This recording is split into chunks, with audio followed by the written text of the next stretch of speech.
կատիգինը հանկային ջրից էժան է։ Էնե մի լիտր կատը արժի 160 դրամ։ Գյուղացին ոնց անի։ Այդ ոնց ամեն ինչ թանկ է, բայց կատը էժան։ Գյուղացին մեղք է։ Վարդադրում եմ ես կատը չեմ կրում ռեալիզացիա ենեմ իմ ուզած գնով։ Ինքնարժեքն է չի փակում։ Մի կովը 20,000 դրամ ենք տալիս վարձ, որ տանի 95 արածածնի։ Ստեղ որ գործ եղնի դռան վրա, կարելի է մնալ, հմի հա սեզոնային է ես գործում իմ կաշխատիմ, հմի ինչ խոսքի պաղանավորություն է բանը կենեմ տուն կպային։ Միավորվեք ինչ-որ ֆերմերային տնտեսություն ունի պետական աջակցության, որ այդ կաթի հարցն էլ դուք մթերեք, դուք էլ արտադրեք, դուք էլ բաշխեք։ Հա։ Եվ շղթայական լինի ասենք, հետո պանդրի արտադրություն, ստեղ եղել է, չէ՞ ժամանակին յուղ պանդրի արտադրություն։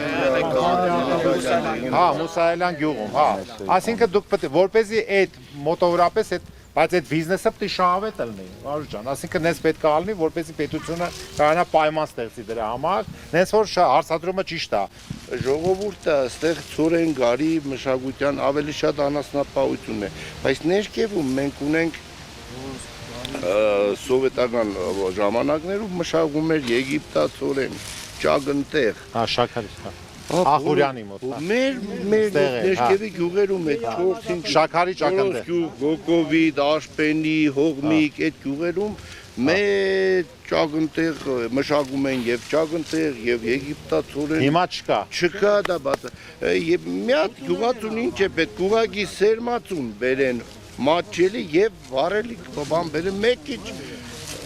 հասկանալի է։ Իմպուլսան, պարոն Մերկումյանի